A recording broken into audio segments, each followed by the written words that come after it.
აი შენთვის ერთი კითხვა მაქვს. თუ შენს განკარგულებაში გემების ფლოტი გაქვს და მტერს საზღვაო ძალები არ ყავს, რას გააკეთებ? თუ რუსეთი ხარ, მაინც წააგებ. 4 წლიანი საზღვაო დამცირების შემდეგ უკრაინის მხრიდან რუსეთს ალბათ ეგონა, რომ საქმე უფრო აღარ გაუარესდებოდა. რუსეთი ცდებოდა. უკრაინისთვის ეს იყო უდიდესი ღამე. რუსეთის ჩtildeოანი ფლოტის არმადა გადაიქცა წყალქვეშა ნავების ყველაზე საცოდავ კოლექციად, რაც კი წარმოგიდგენიათ. 10 გემი განადგურებულია. ისინი ღამით განხორციელებულმა გამანადგურებელმა იერიშმა გაანადგურა.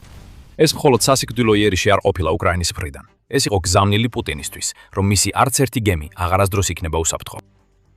ჩtildeოანი ფლოტი ტოვებს ჩატს, დაწერა უკრაინის უპილოტო სისტემების ძალების მეთაურმა რობერტ ბროვდიმ ტელეგრამის პოსტში, რომელიც გამოქვეყნდა მას შემდეგ, რაც უკრაინის გამანადგურებელმა დრონების ოპერაციამ თავდაპირველად გაანადგურა რუსეთის ჩtildeოანი ფლოტის 8 ტანკერი. და შემდეგ კიდევ 2 გაანადგურეს, პარემზედაც. ჰაერსა და ზღვაზე ბრძოლა 7 ივლისის ღამეს ინდუსტრიულ დონეზე თევზაობას დაემსგავსა. 8 ტანკერისგან შემდგარი ჯგუფის საწვავით, ერთი მშრალი ტვირთმზიდი და ერთი ბორანი გაამხილა ბროვდიმ და დაამატა. საწვავის ავზები ძლიერ დაზიანებულია იწვის. თავისუფლების მოყარე უკრაინული ფრინველების SBS-ის ციდან დაწესებული სანქციები ძალაშია. და აი ესე, ჩვენ შევიტყვეთ იმაზე, რაც შეიძლება ყველაზე შთამბეჭდავი საზღვაო ოპერაცია იყოს, რომელიც უკრაინამ განახორციელა რუსეთთან ომის დროს. უკრაინა არის ქვეყანა, რომელსაც ტრადიციული საზღვაო ფლოტი არ აქვს.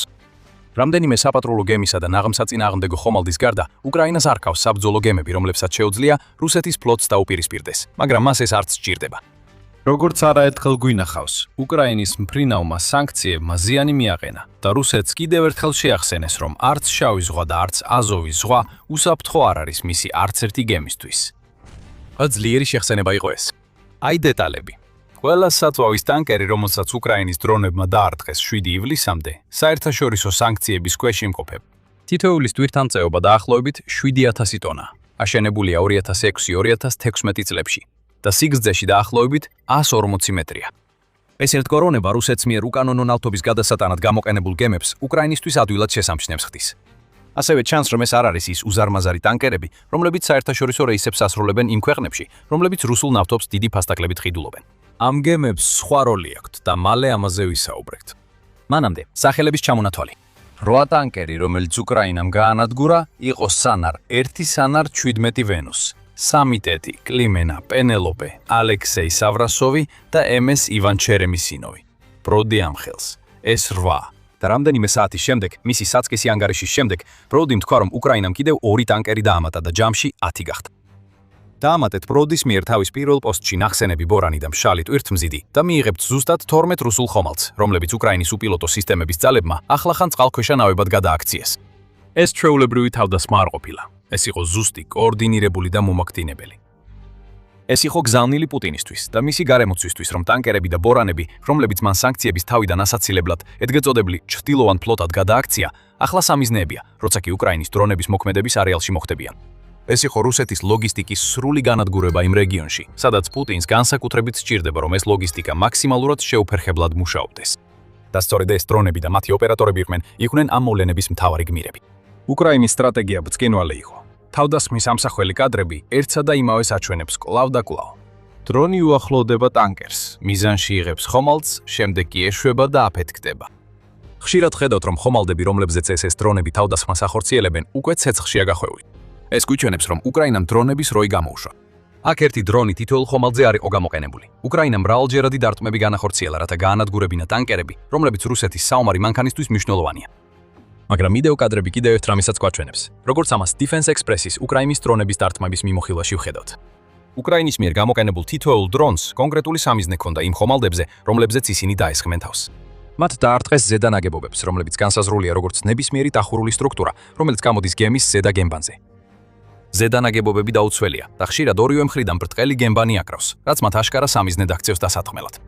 რატომ არის ეს მნიშვნელოვანი? Defense Express-ის მიხედვით ტანკერების ზემოთ აშენებულ ნაგებობებზე შეტევა ნიშნავს, რომ დრონები ცდილობდნენ ერთდროულად გაენადგურებინათ თითოეული გემის ხიდურა, ძრავის ოთახი და ნავთობის ავზები, რომლებიც ტვირთად გადააქვთ. და ეს იმუშავა.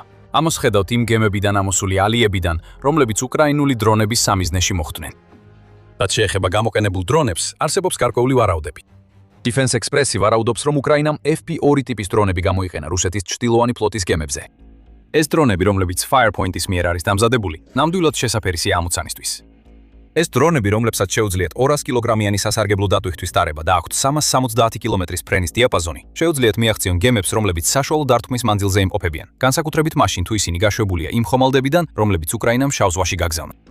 ჩვენ არ ვამბობთ, რომ უკრაინამ ეს გზა აირჩია. პროდიმ არაფერი გაამჟღავნა, მაგრამ FP2 ამ ამოცანას გაუმკლავდებოდა. თუმცა არსებობს ვარაუდი, რომ უკრაინამ შესაძლოა სხვა რამე გამოიტანა. ანალიტიკოსი დენის დავიდოვი აღნიშნავს, რომ იმ კადრებიდან, რაც დარტყმებზე ვნახეთ, ჩანს, რომ უკრაინამ არც FP2 და არც უფრო შორ მანძილზე მოქმედი FP1 არ გამოიყენა. ეს დრონები შესაძლოა სხვა რამ იყოს.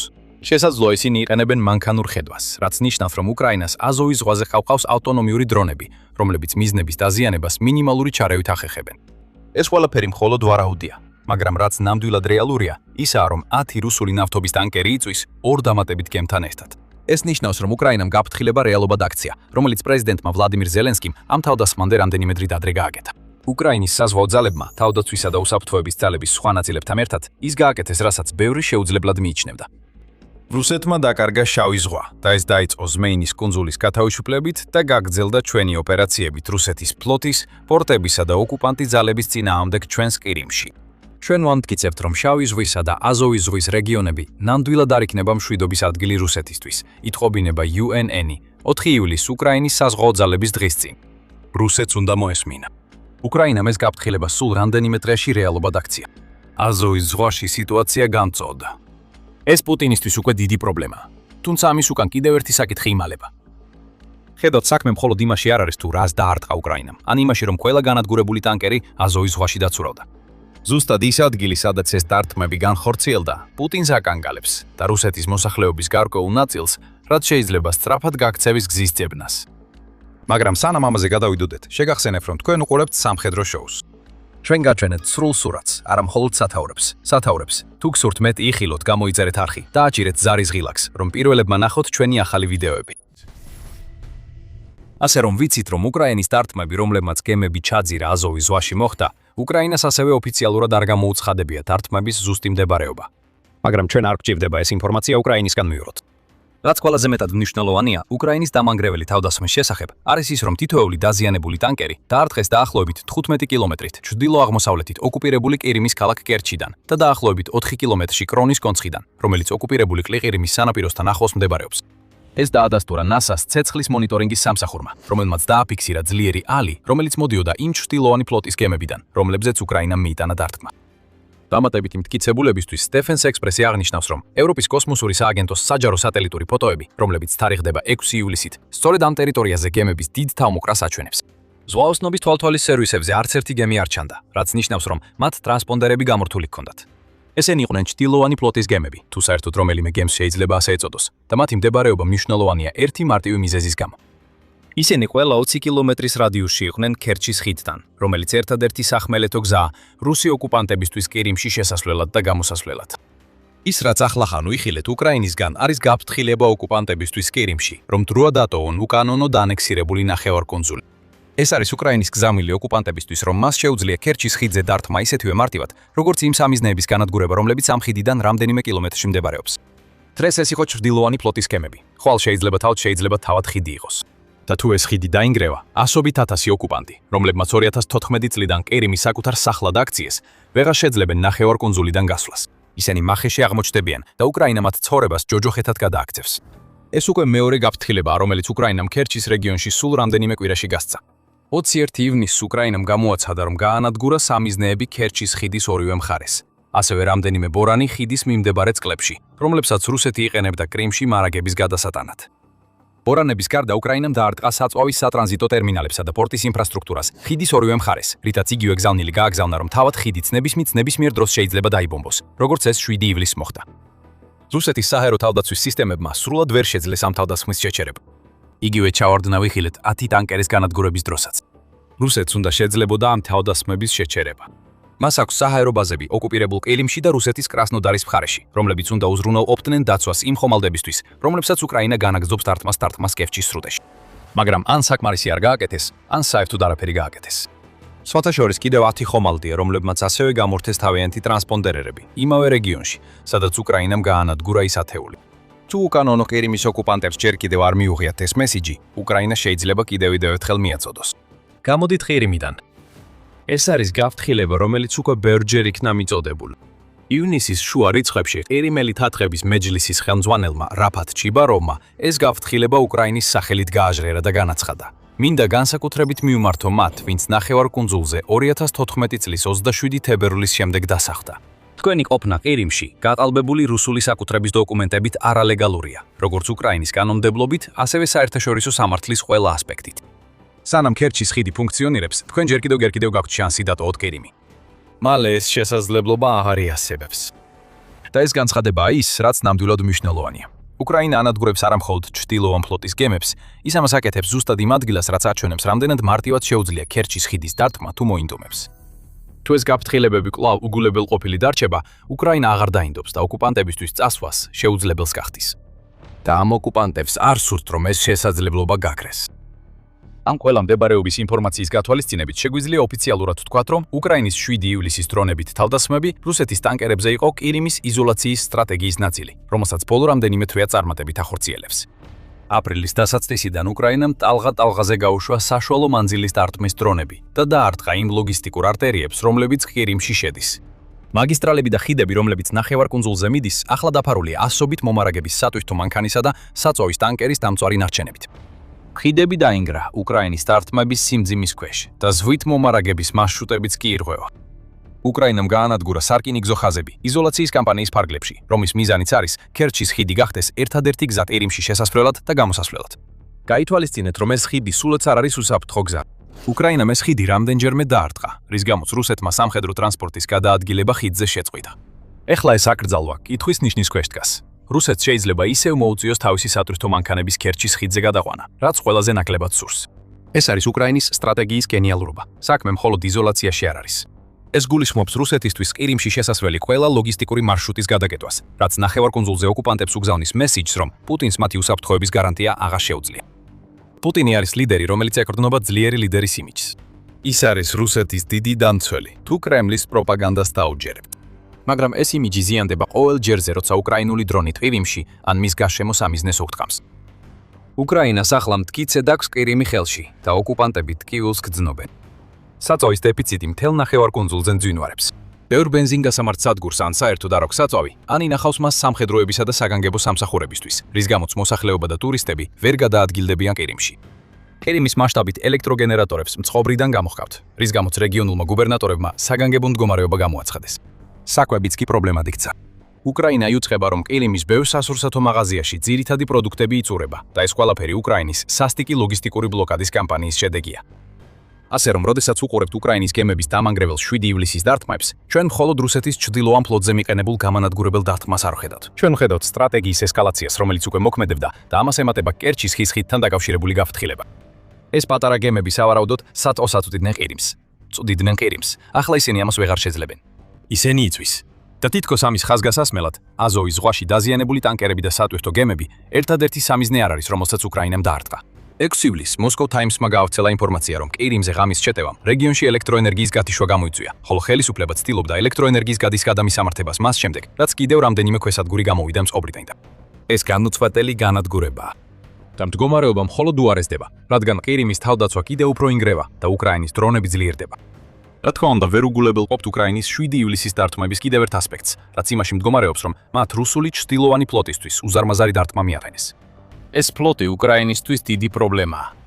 რუსეთის მიერ სანქციების თავიდან ასაცილებლად შექმნილი ეს ფლოტი შედგება ხშირად ძალიან ძველი ტანკერებისგან, რომლებიც ცდილობენ შეუმჩნევლად იმოძრავონ, რაც რუსეთს საშუალებას აძლევს სანქციების მიუხედავად თავისი ნავთობი გაყიდოს. ჩვენ ვახსენეთ, რომ ყველა გემს, რომელსაც უკრაინამ დაარტყა, ტრანსპონდერები გამოხდული ჰქონდა. ეს მხოლოდ ერთ-ერთი ხრიკია მრავალთაგან, მათ შორის სხვა ქვეყნების დროშების ქვეშ ცურვა, რომელსაც ჩრდილოვანი ფლოტის გემები იყენებენ იმისთვის, რომ პუტინის დავალების შეასრულა. და ეს ხრიკები მუშაობს კიდეც. სტრატეგიული და საერთაშორისო კვლევების ცენტრის მიხედვით 2025 წლის ბოლოსთვის ჩრდილოვანი ფლოტი სულ მცირე 591 გემისგან შედგებოდა, მათ შორის დამხმარე გემებისგანაც. და ის რუსეთს წლიურად 87-დან 100 მილიარდ დოლარამდე შემოსავალს აძლევდა. ეს ფლოტი რუსეთისთვის ომის მთავარი საკრდენია. და სწორედ ამიტომ ამბობს უკრაინა, რომ 7 ივლისს განხორციელებული დარტყმები სრულიად ლეგიტიმური იყო. უკრაინის ვიცე-პრემიერმა ალექსეი კულებამ ეს არგუმენტი უკვე წამოაყენა წერილში, რომელიც გაგზავნა საერთაშორისო საზღვაო ორგანიზაციაში, მას შემდეგ რაც რუსეთმა უკრაინა დაადანაშაულა რუსული სავაჭრო გემების წინააღმდეგ ტერორისტულ თავდასხმებში. ალექსეი კულება ამტკიცებს, რომ ჩtildeოვანი ფლოტი კრიტიკულად მნიშვნელოვანია რუსეთის ფედერაციისთვის, ბიუჯეტური შემოსავლების გენერირებისთვის და მისი ომის ძალისხმევის გასაგრძელებლად, რაც უკრაინის მიერ დათმულ თითოეულ სანქცირებულ ხომალდს ლეგიტიმ სამიზნედ აქცევს. ამასთან ერთად პუტინი ბოლო კაცია, ვინც სავაჭრო გემებზე უნდა ილაპარაკოს. რუსეთმა უკვე დაარტყა 59 ლეგიტიმურ უკრაინულ სავაჭრო გემს, ასე რომ პუტინმა უნდა გაჩუმდეს უკრაინის მიერ სანქცირებული გემების განადგურებაზე, რომლებიც რუსეთის ომის ძალისხმევას ემსახურებიან. ეხლა მოახდენს თუ არა უკრაინის 7 ივლისის დარტყმა სერიოზულ ზიანს ჩtildeოვან ფლოტს? არა. ეს დარტყმები უფრო ყირიმისთვის გაფრთხილებას ნიშნავდა, ვიდრე რუსეთისთვის მილიარდობით დოლარის ნავთობის გაკიდვაში ზარალის მიყენებას. უკრაინის მიერ დაზიანებული ტანკერები შედარებით პატარა ზომის იყვნენ, თუმცა ისინი მაინც შეიძლებოდა გამოყენებულიყო შავი ზღვისადვისა და აზოვის ზღვის ნავთობის ყირიმის რეგიონს გარეთ მდებარე პორტებში გადასატანად, სადაც ეს ნავთობი უფრო დიდ გემებზე გადაიტანებოდა. ასე რომ გარკვეული გავლენა ჩtildeოვან ფლოტზეც არის. მაგრამ რაც აქ ნამდვილად მნიშვნელოვანია ისაა, რომ უკრაინამ კიდევ ერთი დარტყმა მიატენა რუსეთის საწვავს. ეს არის უკრაინის მთავარი მიზანი. რუსეთის ნავთობის ან საწვავის ტრანსპორტირების ნებისმიერი მცდელობა უზარმაზარ რისკად აქციოს, მიუხედავად იმისა, სად მიდის ეს პროდუქცია. და როდესაც ამ გემებზე თავდასხმებს უკრაინის მუდმივ შეტევებს, რუსეთის ნავთობის გადამამუშავებელ საწარმოებზე შეუთავსებთ, მიიღებთ ნავთობის განადგურების სტრატეგიას, რომელიც 2026 წელს საბოლოოდ ჩამოყალიბდა. წლის შუა პერიოდში უკრაინამ უკვე თითქმის 200 იერიში მიიტანა რუსეთის ნავთობის გადამამუშავებელ ქახნებზე. ამ იერიშებიდან ყველაზე შთამბეჭდავი მოხდა ზუსტად ერთი დღით ადრე, ვიდრე აზოვის ზღვაში გემებზე თავდასხმა განხორციელდებოდა, როდესაც უკრაინის დრონებმა რეკორდული მანძილით 3000 კილომეტრამდე იფრინეს და სიბირის ომსკის ნავთობის გადამამუშავებელ ქარხანაზე იერიში მიიტანეს. ეს არის მრავალმხრივი კამპანია რუსეთის ნავთობისა და საწვავის წინააღმდეგ და ყირიმში არსებული დეფიციტი გვაჩვენებს, რომ ეს მუშაობს. რაც შეეხება პუტინს, ის პირდაპირ შიშით კარბის. რამდენიმე დღით ადრე, სანამ აზოვის ზღვაში დაახლოებით 12 რუსული გემი დაიწვა, გავრცელდა ინფორმაცია, რომ პუტინის მრავალმილიონიანი სუპერიახტა არქტიკის წყლებში გაიქცა. დრონების საწინააღმდეგო ბადეებით აღჭურვილი, სასოწარკვეთილი მცდელობით შეეჩერებინა ის იარაღი, რომელმაც ახლახან რუსეთის საწვავის მრავალი ტანკერი ჩაძირა. თუ ეს არ ასახავს რუსეთის დიდ დამცველს, მაშინ არაფერი ასახავს. როდესაც ყირიმი იმ ყველაზე დიდ საფრთხეს აწყდება, რაც მას 2014 წელს რუსეთის მიერ ნახევარკუნძულის უკანონო ანექსიის შემდეგ ჰქონია, პუტინი ბევრად უფრო მეტად ღელავს იმაზე, რომ უკრაინამ შესაძლოა მისის იმ დიდრული იახტა ამოიღოს სამიზნეში. როგორც ტელეგრაფი იუცხება, ამ წუთებში იმ გემს რუსული გამანადგურებელი და სამაშველო საპატრულო ხომალდი დახვევა. ვიკითხავდით, რატომ არ ქონდათ აზოვის ზღვაში მყოფ ტანკერებს მსგავსი დაცვა, მაგრამ ამ კითხვაზე პასუხი უკვე ვიცით. უკრაინამ შავი ზღვის ფლოტი გამოუსადეგარი გახადა, რაც ერთ-ერთი მიზეზია, რის გამოც 7 ივლისის თავდასხმა საერთოდ გახდა შესაძლებელი. ამიტომ პუტინი ბუნკერებში იმალება, როცა მისი იახტა რუსეთიდან გარბის. აი თქვენი დამცველი ყირიმის ოკუპანტებო, ასე რომ ამას უკრაინის სახელით კიდევ ერთხელ ვიტყვით. დატოვეთ ყირიმი, სანამ ჯერ კიდევ შეგიძლიათ. ზოგმა ოკუპანტმა უკვე მიიღო ეს გზავნილი და ძალიან სერიოზულად ეკიდება მას. მოიცადეთ თქვით ზოგი, არა, ათასები. ასეთი რაოდენობის ოკუპანტები დააფიქსირეს, რომლებიც ცდილობდნენ ყირიმიდან გაქცევას იმავე ხიდით, რომელიც უკრაინამ ერთადერთ გზად აქცია ნახევარკუნძულზე შესასვლელად და გამოსასვლელად. პანიკა უკვე დაწყებული იყო 7 ივლისამდე. ახლა ყველაფერი ბევრად უარესად იქნება, მაგრამ თუ გსურთ გაიგოთ მეტი რუსების დიდ გაქცევაზე, რომელიც უკვე მიმდინარეობს, ჩვენ გვაქვს იდეალური ვიდეო, რომელიც გელოდებათ საყურებლად. თუ მოგეწონათ ეს ანალიზი უკრაინის ბოლო დარტყმისა და რუსეთის ჩtildeოვანი ფლოტის კატასტროფის შესახებ, გამოიწერეთ არხი და არ დაგავიწყდეთ დააჭიროთ შეტყობინების ზარს, რომ მიიღოთ სამხედრო შოუს მეტი ვიდეო თქვენს ლენტაში. და მადლობა როგორც ყოველთვის ორებისთვის.